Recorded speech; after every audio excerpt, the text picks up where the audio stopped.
तो चलिए आज हम समझते हैं महिला जनन तंत्र, अंग्रेजी में कहते हैं फीमेल रिप्रोडक्टिव सिस्टम। इससे संबंधित जो भी कंफ्यूजन होगा आपका आज एकदम दूर दूर हो जाएगा। तो ये है संरचना। संरचना में देखिए ये नाम है अंडाशय, अंग्रेजी में ओवरी। ये जुड़ा हुआ है एक खूब पतली नलिका से जिसे कहते हैं ओविडक्ट या कह लीजिए अंडवाहिनी। आगे वो जाके एक बड़ी वाली संरचना से जुड़ गया है, इसका नाम क्या है? तो इसे कहते हैं गर्भाशय, यूटेरस। कहते हैं ना गांव में कि बच्चा पेट में है, तो बच्चा हो या बच्ची वो पेट में नहीं होता, वो कहाँ होता है? गर्भाशय में। गर्भाशय का ही आगे वाला भाग क्या कहलाता है? ग्रीवा, अंग्रेजी में कहते हैं सर्विक्स। इसी में 3 ठो परत होती है। सबसे अंदर वाली इंडोमेट्रियम, मध्य वाली मायोमेट्रियम और सबसे बाहरवा वाली पेरीमेट्रियम। जैसे सर्विक्स के और आगे आते हैं तो ये देखिए बाह्य संरचना, ये क्या है? वेजाइना, हिंदी में योनि। और उससे सबसे बाहर ये है एक्सटर्नल जेनाइटलिया, बाह्य जननांग। उसमें ये जो परत है इसे कहते हैं लाबिया मेजोरा। इसके अंदर में एक और परत है उसको कहते हैं लाबिया माइनोरा। अब देखिए बहुत लोगों को अभी तक ये बात नहीं पता है, ये जो फीमेल रिप्रोडक्टिव सिस्टम है इसमें 2 छोटे छोटे छिद्र पाए जाते हैं।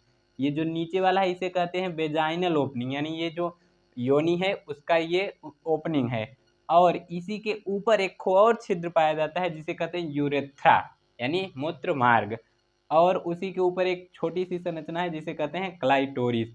यहाँ एक परत पाई जाती है, समझ लीजिए म्यूकस की मेम्ब्रेन पाई जाती है जिसे कहते हैं हाइमेन। तो ये था मादा जनन तंत्र का संरचना नाम सहित। इसी को हम चलिए और डिटेल से पढ़ लेते हैं। महिला जनन तंत्र को आगे अध्ययन की सुविधा के लिए देखिए बांट दिया गया 3 भागों में। एनसीईआरटी में आप देखेंगे तो 2 भाग आपको मिलेंगे, एक प्राइमरी दूसरा एक्सेसरी, यानी कि एक प्राथमिक भाग दूसरा सहायक भाग। तो यहाँ आपको हम 3 भागों में बांट कर दिखाए हैं। एक है प्राथमिक जनन अंग जिसके अंतर्गत केवल अंडाशय आया है, ओवरी। दूसरा है सहायक जनन अंग, इसके अंतर्गत क्या आया है?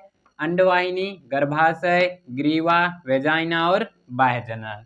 तीसरा क्या है? सहायक जनन ग्रंथि, यानी बर्थोलीन और पेरिनियल ग्रंथि इसी के अंतर्गत आ जाती हैं। देखिए जो युग्मक का निर्माण करता है उसे कहते हैं प्राथमिक जनन अंग, चाहे नर हो या मादा। मादा युग्मक का निर्माण किया तो मादा में प्राथमिक जनन अंग, नर युग्मक का निर्माण किया नर में प्राथमिक जनन अंग। मादा युग्मक का निर्माण कौन करेगा? अंडाशय। अब उसको विकसित होने में जो जो सहायता प्रदान करेगा? सहायक जनन अंग। और जो ग्रंथियां सहायक होंगी वो होंगी सहायक जनन ग्रंथि।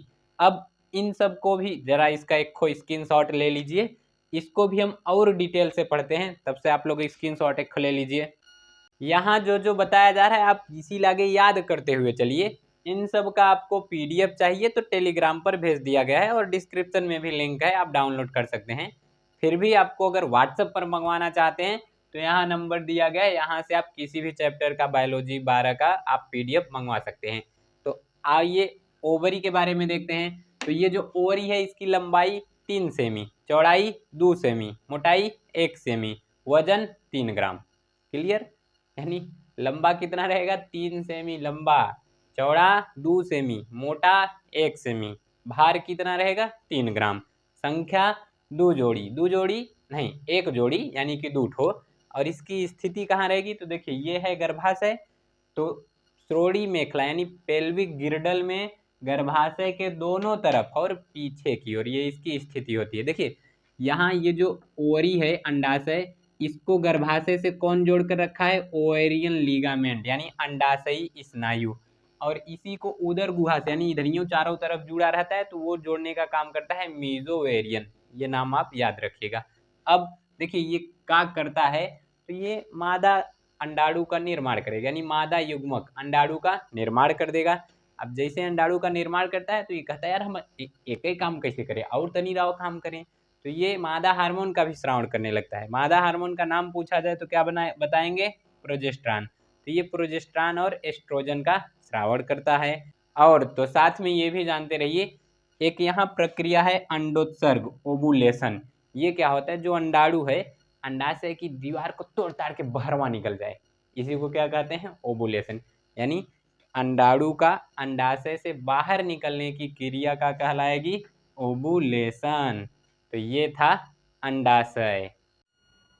अगला हेडिंग है अंडवाहिनी, यानी अंग्रेजी में कहते हैं ओविडक्ट। इसका एक और नाम है फलोपियन ट्यूब यानी फलोपियन नलिका। देखिए ये जो है 10 से 12 सेमी लंबा होता है, ये पतला है और कुंडलित होता है। ये पतली कुंडलित नलिका है, लंबाई कितनी 10 से 12 सेमी। बस ये 3 भागों में बटा होता है। देखिए ध्यान से, यही है ये, तो यहाँ ये है अंडाशय, ओरी, और ये जिससे जुड़ा हुआ है उसको कहते हैं फिम्बरी। क्या कहेंगे उसे? फिम्बरी। ठीक है। और इस फिम्बरी के ऊपर का जो ये संरचना है, यानी जो ये 3 भागों में बटा रहेगा। पहला इस्थमस, दूसरा एम्पुला और तीसरा फनेल। तो यानी ये फनेल को दूसरे नाम से भी जानते हैं, जिसे इनफंडिबुलस कहते हैं। तो धड़ाक दे यहाँ से पहले अंडाणु निकलेगा, दीवार चीरेगा और ओवुलेशन हुआ। दीवार जैसे चीरेगा तो ये जो संरचना दिखाई दे रही है ये तो ऐसे लटका हुआ है, ऐसे सब प्रवर्ध निकले हुए हैं। ऐसे जब आगे करेंगे तो अंदरमा एक इसके छिद्र होता है, उसको कहते हैं आस्टियम, या तो कहीं कहीं आस्टिया लिखा होता है। तो इस छिद्र को क्या कहेंगे? आस्टिया। ये जो बगले बगले हैं इसे कहते हैं प्रवर्ध। अब ये फनेल में प्रवेश करा, जैसे फनेल में प्रवेश करेगा तो ये संकुचनशील होती है। अब अंडाणु तो उसके पास पोच तो होता नहीं, शुक्राणु के पास पोच होता है, तो वो हिलाते हिलाते आगे बढ़ जाता है। अंडाणु के पास पोच है नहीं तो कैसे गति करे? ये धड़ाक दे जो ये फलोपियन नलिका है अंडाणु को कहती है, देखो टेंशन वेंशन नहीं लेने का, आई एम हियर। धड़ाक से उसको थोड़ा ऊपर पहुंचा देता है। तो अब अंडाणु यानी ओवम कहाँ पहुंच गया? एम्पुला में। एम्पुला में बैठ के जो होता है कि आजो मजनू आजो मजनू। अब ये ए पलटी से यानी इधरिया से शुक्राणु जाएगा, ये दोनों मिलेंगे कहाँ? यहाँ पर, यानी एम्पुला के थोड़े से आगे और इस्थमस के भी थोड़े से आगे, दोनों के जंक्शन पर मिलते हैं। तो यहाँ पर क्या क्या याद रखेंगे? ये 10 से 12 सेमी लंबा होता है, पतला कुंडलित नलिका है, दूसरे का नाम फलोपियन ट्यूब है। अच्छा, ये बहुत ज़्यादा एग्जाम में पूछ देता है, फलोपियन ट्यूब के कार्य लिखिए, यानी फलोपियन नलिका के कार्य। तो देखो पहला क्या है? अंडाणु को गति कराना। अंडाणु तो गति करता नहीं, तो उसको गति करवाता है। ये कैसे? संकुचनशील है। जहाँ पर अंडाणु रहेगा वो वाला भगवत थोड़ा नीचे हो जाएगा, फिर पिछवा से उठ जाएगा, अंडाणु थोड़ा आगवा घसक जाएगा। अगला क्या है? अंडाणु को पोषण प्रदान करना, यानी जब तक निषेचन नहीं हुआ रहेगा ये तभी तक पोषण प्रदान करता है। जैसे निषेचन होगा कहेगा भैया अब तुम जाओ। मेहमान को रहने का एक टाइम होता है, हमेशा के परमानेंट थोड़ी मेहमान बस जाएंगे, तो ये ढकेल देगा आगे, जाओ भाग जाओ। अगला शुक्राणु को ये रास्ता प्रदान करता है कि आओ आओ जल्दी आओ जल्दी आओ, तुम्हारी लैलवा तुमको तुम्हारा वेट कर रही है। तो धड़ाक दे इधर से शुक्राणु आया, यहाँ से अंडाणु आया, यहीं बैठकर दोनों निषेचन कर लेंगे। तो अगला है निषेचन के लिए स्थान प्रदान करता है, यानी निषेचन स्थल प्रदान करता है। एक बार नीट में क्वेश्चन पूछा था कि निषेचन जहाँ होता है उस स्थान को क्या कहते हैं, तो एग्जैक्ट स्थान याद कर लीजिए। नाम उसका है एम्पुलरी इस्थमस जंक्शन। तो फलोपियन नलिका के कार्य कितने? 4 गो। पहला अंडाणु को गति करवाएगा, दूसरा उसको पोषण प्रदान करेगा, तीसरा शुक्राणु को ये रास्ता प्रदान करता है, और चौथा क्या करेगा? निषेचन के लिए स्थान प्रदान करता है। ये तो आपने कई बार सुना होगा कि बच्चा पेट में है, बच्ची पेट में है। तो बच्चा बच्ची पेट में नहीं, बल्कि वो कहाँ होता है? गर्भाशय में। तो जो कहे बच्चा पेट में है उसको कह दीजिए जाके बायोलॉजी पढ़ पहले। तो यहाँ गर्भाशय अंग्रेजी में यूट्रस। चलिए इसको समझ लेते हैं। इसकी जो लंबाई है यहाँ से यहाँ ये होती है 8 सेंटीमीटर, और चौड़ाई 5 सेंटीमीटर, मोटाई 2 सेंटीमीटर। ये लचीला होता है। स्थिति इसकी देखी जाए तो जो पेल्विक ग्रिडल है, श्रोणि मेखला, उसके मध्य में होता है। आकार ये नाशपाती जैसा होता है। तो यहाँ पर हम समझते हैं इसके, देखिए टोटल 3 लेयर होती हैं। कितनी परत? 3। सबसे बाहरी पेरीमेट्रियम, देखिए ये बाहर वाला है पेरीमेट्रियम, अंदर वाला यानी मध्य वाला मायोमेट्रियम। ये जो मायोमेट्रियम है ये प्रसव में हेल्प करता है, यानी ये संकुचन का काम करता है, तो बच्ची बाहर आने लगता है। सबसे अंदर वाला है इंडोमेट्रियम। ये आपका जब इधर शुक्राणु और अंडाणु मिलेंगे तो धड़ाधड़ घसकते घसकते आएंगे और इसी पर चिपक जाएंगे। अगर यहाँ पर चिपके, मान लीजिए यहाँ पर आकर चिपक गए, इम्प्लांटेशन, यानी इंडोमेट्रियम से आके आपका ये जो फर्टिलाइज्ड एग है आके चिपक जाए, इसी को कहते हैं इम्प्लांटेशन।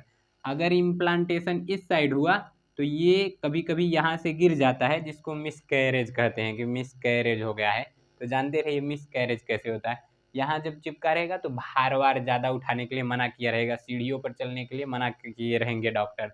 अगर यही यहाँ के अलावा ऊपर जाके यहाँ ये भाग है फंडस, अगर यहाँ चिपक गया तो ये सबसे सेफ इम्प्लांटेशन है, यहाँ कोई मिसकैरेज होने का खतरा नहीं है।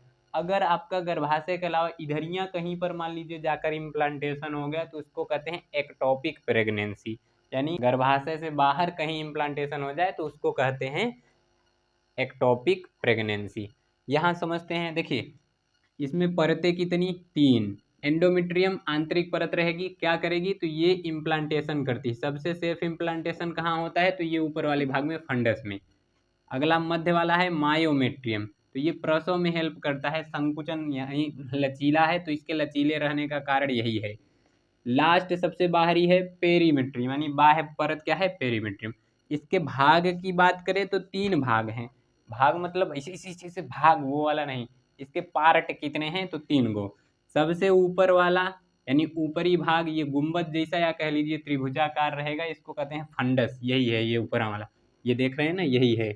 अगला बॉडी, यानी इसका जो मध्य का खोखलका भाग है वही क्या रहता है बॉडी। वहीं पर फीटस डेवलपमेंट यानी जो शिशु है या कह लीजिए जो भ्रूण है उसका विकास होता है, एम्ब्रियोनिक डेवलपमेंट यही होता है। लास्ट इसका निचला वाला संकीर्ण यानी थोड़ा चिपटा हुआ भाग वो रहता है सर्विक्स। उसके अंदर वहाँ देखिए ये जो सर्विक्स है ना, ये देखिए कितना पतला है, तो ये इसे होल्ड करके यानी चाइल्ड को होल्ड करके करने का काम करता है। जैसे ये खुल जाता है, समय से पहले खुल गया, 9 महीने से पहले खुल गया तो उसको कहते हैं प्री मेच्योर डिलीवरी या मिस कैरेज हो गया, वही खुल जाता है तो ये जो फर्टिलाइज्ड एग है नीचे गिर जाता है, मिस कैरेज इसी को कहते हैं।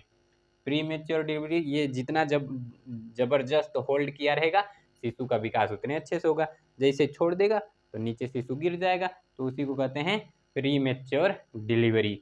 इसका कार्य क्या है तो गर्भाशय का काम होता है अंतरोपण, पहला इम्प्लांटेशन में सहायक है। अगला शिशु का विकास, यानी जो भ्रूण है उसका विकास कहाँ, शिशु की जगह भ्रूण रहेगा तो भ्रूण का विकास कौन करवाता है, यही, इसी के अंदर आकर बच्ची विकसित होगा 9 महीने तक।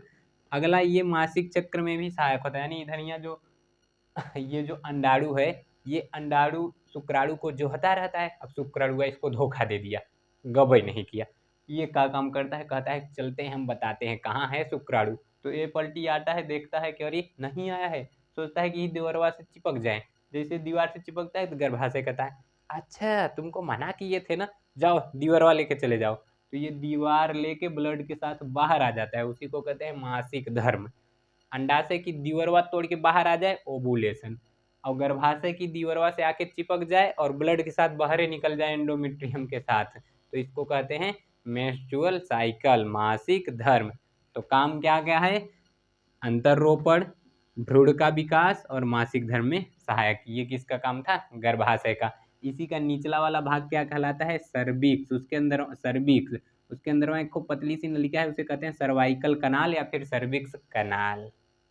अच्छा यहीं ये समझ लीजिए, देखिए ये जो फलोपियन नलिका है इसके 3 भाग हैं, तो ये इस्थमस जो रहता है वो किससे जुड़ा हुआ है, गर्भाशय से, और एम्पुला इसका मध्य वाला मुड़ा हुआ भाग है, और ये फनेल यानी जो ये अंडाशय से जुड़ा हुआ भाग।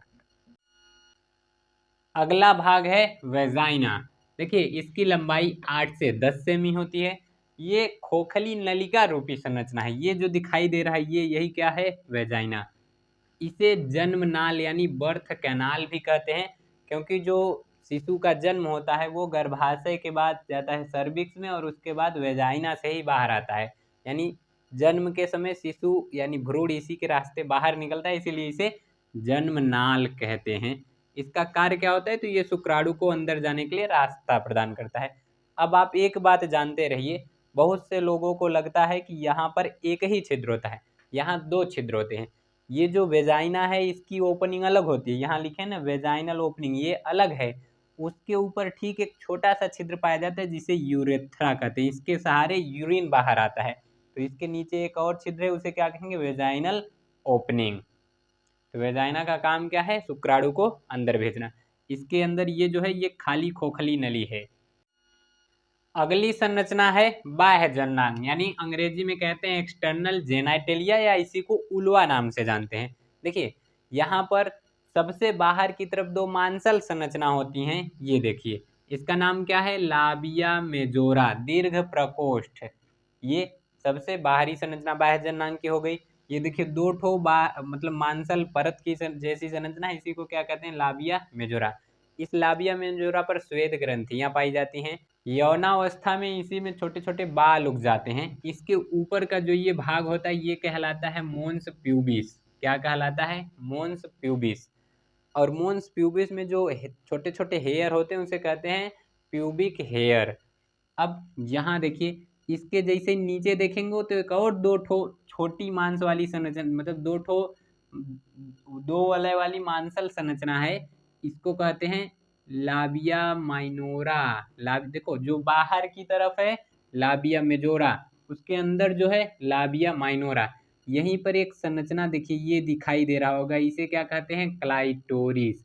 ये मादा में उत्तेजना पैदा करने का काम करता है। अंदर देखिए, यहाँ वेजाइना, ये जो वेजाइनल ओपनिंग है इसके चारों तरफ एक खो म्यूकस की पतली मेम्ब्रेन पाई जाती है, इसी को कहते हैं हाइमेन। क्या कहते हैं? हाइमेन। ये जो हाइमेन है ना, ये जिसे घुड़सवारी करें, भाग दौड़ करें, योगा व्यायाम करें, तैराकी से, इनसे ये जो हाइमेन है पतली म्यूकस की परत है नष्ट हो जाती है। कुछ गधे किस्म के भी प्राणी पाए जाते हैं जिनका मानना रहता है कि अगर हाइमन है तो जो महिला है वो वर्जिन है, तो उनको बता दिया जाए। ये घुड़सवारी के दौरान, साइकिलिंग के दौरान, तैराकी के दौरान, योगा व्यायाम करने के दौरान या फिर दौड़ते दौरान ये नष्ट हो जाती। पतली म्यूकस की मेम्ब्रेन ही तो है, तो ये उस दौरान नष्ट हो जाती है। इसी के ऊपर एक छोटा छिद्र है जिसे क्या कहते हैं? यूरेथ्रा। अब इसी के बगलियां बगलियां, यानी जो वेजाइनल ओपनिंग है इसके बगलियां बगलियां एक ग्रंथि पाई जाती है जिसे कहते हैं बर्थोलीन। ठीक है, तो बाहर दो वलय वाली मांसल बड़ी वाली संरचना उसको कहते हैं लाबिया मेजोरा, उसके अंदरवा दो वलय वाली मांसल संरचना छोटी सी लाबिया माइनोरा। लाबिया माइनोरा के ऊपर ये क्या पाया जा रहा है? क्लाइटोरिस। और यहाँ वेजाइनल ओपनिंग के चारों तरफ एक खूब म्यूकस की परत पाई जाती है जिसे क्या कहते हैं? हाइमेन। और उसी के बगलियां बगलियां ग्रंथि पाई जाती है जिसे बर्थोलिन। बर्थोलिन कहाँ खुल रही है? तो ये वेजाइना में खुलती है। तो ये था एक्सटर्नल जेनाइटलिया, बाह्य जननांग, इसी को उलुआ नाम से भी जानते हैं। अगला देखते हैं सहायक जनन ग्रंथि। सहायक जनन ग्रंथि में देखिए आपको बर्थोलिन, पेरिनियल और एक मेमरी ग्लैंड भी पढ़ना है।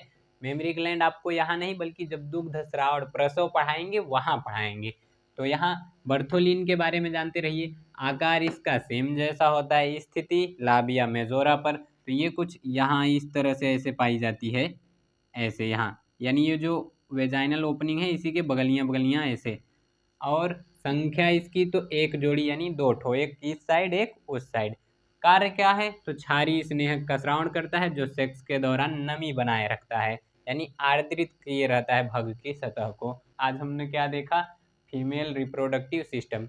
एक और है पेरिनियल ग्रंथि।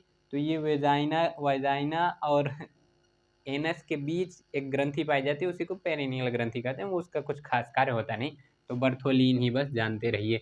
तो ये था मादा जनन तंत्र। अब यहाँ मादा युग्मक का नाम क्या है? तो वो है ओवम। कहाँ बनेगा? अंडाशय में। अंडाशय से निकलकर अंडवाहिनी में, यानी वो कहाँ कहाँ रास्ता उसका देखें तो कहाँ कहाँ जाएगा। चलिए देखिए, जो ओवम है बनता तो है अंडाशय में, अगर उसका हम रास्ता देखें तो अंडाशय के बाद ये कहाँ जाएगा? फिम्बरी। ये जो है एकदम झालर मोती जैसी संरचना उसको बुला लेगी। अब जैसे वहाँ से फिम्बरी के बाद कहाँ जाएगा? फनेल, यानी इनफंडीबुलम में। वहाँ से ये पहुँच जाएगा एम्पुला। अब एम्पुला पे जोहेगा, जैसे उसका लैला यानी जैसे उसका मजनू आएगा तो निषेचन करेगा, नहीं आएगा तो अपने जाएगा ढूंढने उसको। फिर जाएगा स्थमस। अब उसके बाद यूटेरस में जाएगा, यहाँ की दीवार से चिपकेगा और बेचारा कहेगा दीवारवा लेके चले जाओ, तो धड़ाक दे आ जाता है ये सर्विक्स में, फिर वेजाइना में, वहाँ से बाहर निकल जाता है जिसे मासिक चक्र कह देते हैं। तो ये उसका रास्ता यहाँ तक पूछता है, fimbriae, funnel, ampulla, isthmus, uterus, यहाँ तक आपको याद रखना है। तो आज हम लोगों ने क्या समझा? मादा जनन तंत्र। तो चलिए आप लोगों से कुछ एमसीक्यू सवाल पूछ लिए जाते हैं। पहला है मादा हार्मोन का नाम है। आपको जो आंसर सही लगे कमेंट करके बताइए, देखें आप लोग कितने ध्यान से पढ़े हैं। Testosterone, progesterone. अगला इम्प्लांटेशन यानी अंतर्रोपण की क्रिया कहाँ होती है? ओवरी में, यूटेरस में। और अगला मादा युग्मक का नाम है स्पर्म, ओवम। तो इन सब में से जो आपको सही लगे कमेंट करके बताइएगा। तो आप लोग अगर मादा जनन तंत्र का चित्र बनाना सीखना चाहते हो तो डिस्क्रिप्शन में एक वीडियो का लिंक दे देंगे, वहाँ से आप सीख लीजिएगा। किसी भी चैप्टर का PDF प्राप्त करना हो वहाँ नंबर दिया गया है, नहीं तो टेलीग्राम ग्रुप ज्वाइन कर लीजिए। तो आई होप ये सब आपको अच्छे से समझ में आया होगा। मिलते हैं अगले वीडियो में, तब तक के लिए जय हिंद।